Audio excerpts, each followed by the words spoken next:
Oh, shit. Well, I didn't have it going, but I was talking.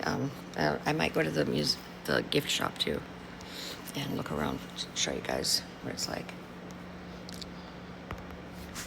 This should be the last one for this, at least. Hi,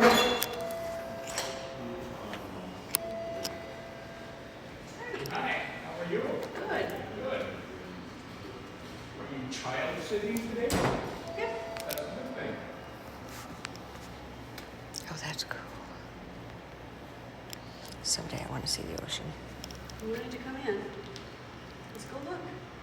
Hi.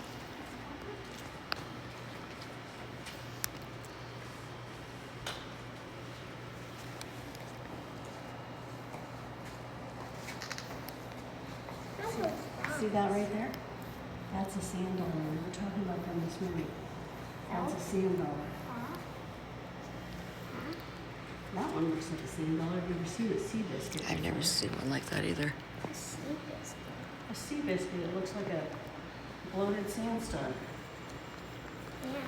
Look at those starfish. Starfish, yes. Look at that ball.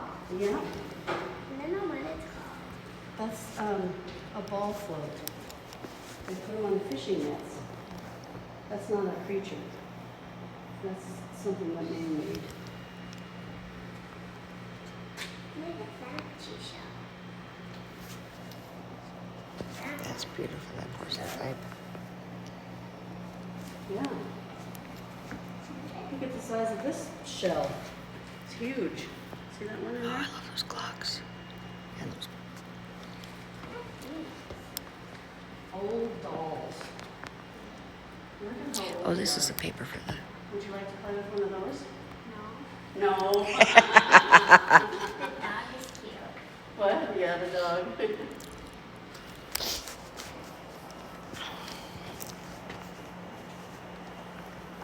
When I was your age, I spent a lot of time here. I would always come and I'd look at all the cool things. It was so much fun. And I'd run around in the park and play and pretend. See these coffee grinders? Grandma has one of those. I need Grandma one of Ruthie. those. I got some coffee beans and I haven't found a place to grind them yet.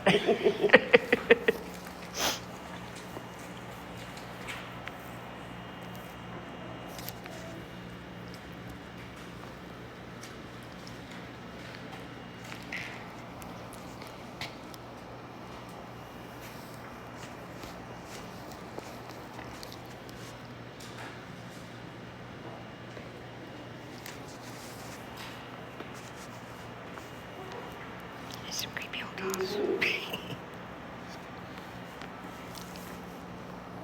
Oh, that is really cute. Cast iron. A replica stove. Okay, I'm gonna pause this and then I'm gonna go over to the other place and at the museum, the other gift shop, and I'll be back there. This is kind of new too. This is the outside of the museum. It's beautiful. And they've done so much here.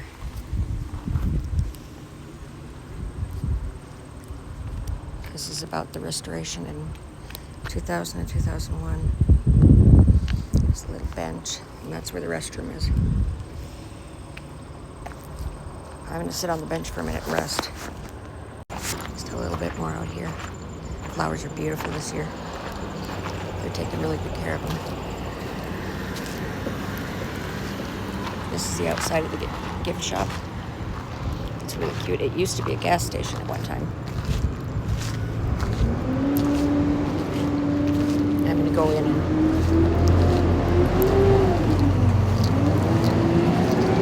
see if they'll let me record in there. Hi, we're here in the gift shop. This is Connie. And we're Welcome. And this is a lot of interesting stuff here. There's a little video that they have that they show. And so we're gonna take a little peek at it.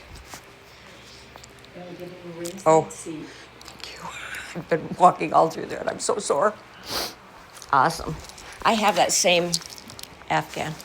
I love it. Where'd you get it? Thrift shop. You're serious? I'm serious.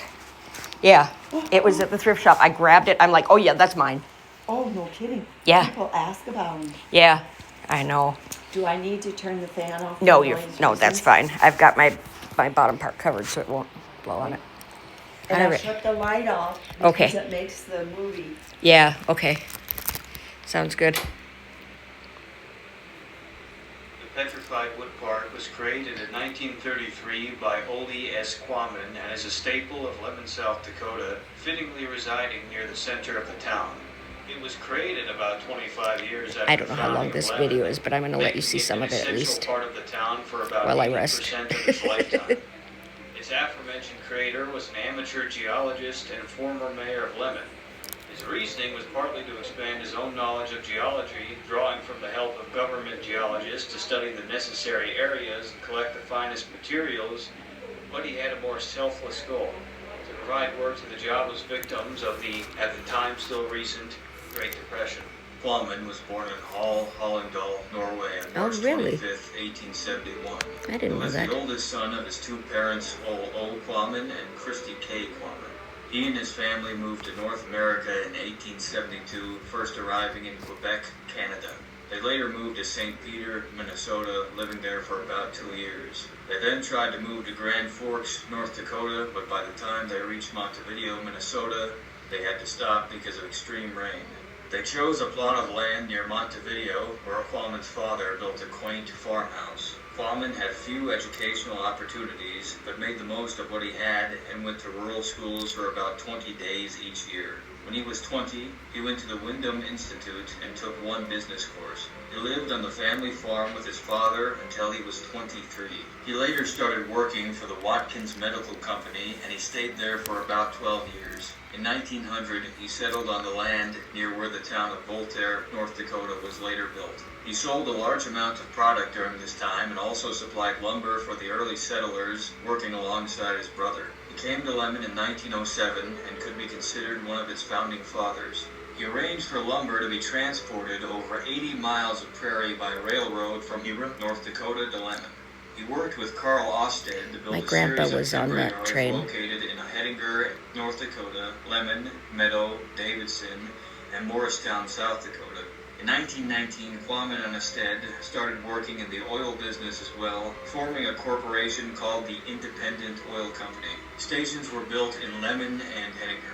The business grew to become one of the largest in the Northwest, with the highest sales of any oil company in South Dakota, with the exception of Sioux Falls. A few years later, the partnership ended. Osted bought the Hettinger station, and Quammen continued to run the two Lemmon stations until his death. He started the construction of the Lemmon Petrified Wood Park in 1931. The construction of the park created between 30 and 40 jobs for a period of about 2 years as Quammen oversaw its construction the entire time, etching it with his own personal touch. Once finished, nearly 10,000 people came to see it in its finished state. Quammen was the mayor of Lemmon for 1 year in 1920 and was elected to the state legislature as a Republican in 1932. He was a 32nd degree York Rite Mason and a member of the Mystic Shrine, as well as one of the first members of the Independent Order of Odd Fellows and the Encampment. He was a staunch advocate of improving roads in North and South Dakota and was especially in favor of the Canal to Canal Highway, the Yellowstone Trail, and the Bismarck Black Hills Road. He was a member of the American Lutheran Church and served on the Lutheran Board of Trustees at different times. He donated the land on which the church stands and gave a great deal of financial aid to the organization. He also acquired many business properties. That in the house city is over now his gone. years, in addition to about Somebody 2,000 acres of his own took the land. whole He was house married and on the moved 10th it. of February I don't to his remember where wife, they moved Louise to. E. Quammen, whom he had 2 children with. He passed away about 2 years after the Petrified Wood Park had finished being constructed on February 17, 1934, and his funeral was held at the American Lutheran Church. The people of Lemmon and the surrounding area were greatly saddened to hear of his death. He had I've got heart to stop issues it up here. until that